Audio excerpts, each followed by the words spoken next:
Gusto mong gumamit ng itim na psychology, dark psychology, para makaalis sa takot.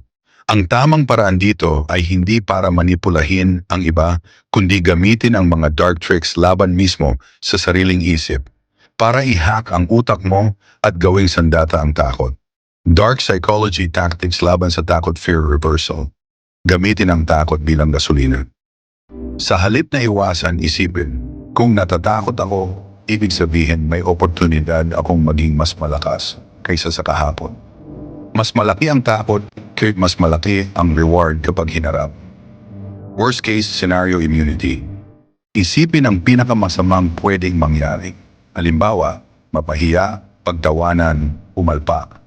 Ngayon, i-visualize mo na nangyari na ito at nakasurvive ka pa rin. Trick ito para mawalan ng bisa ang takot. Kasi alam ng utak mo na kahit worst case, buhay ka pa rin. Predator versus prey mindset. Ang utak ng taong natatakot ay nasa biktima mode. Prey. I-rewire ang isip. Ako ang predator dito, ako ang may hawak ng kwarto. Maging intentional sa body language. Tuwid ang likod, malakas ang tingin, mabagal at kontrolado ang kilos. Shadow integration. Takot mo, hasyong parte ng shadow self mo.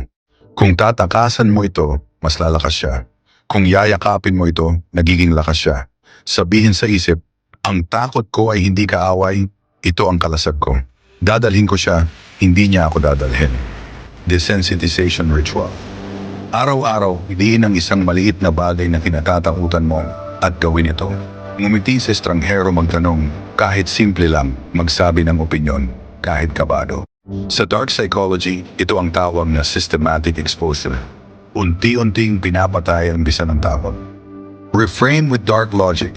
Kung hindi mo gagawin ang bagay dahil sa takot, isipin na ang ibang tao, kalaban, rivals, haters, ay masaya dahil natakot ka. Ang utak mo ay gagamit ng pride at galit para talunin ang takot.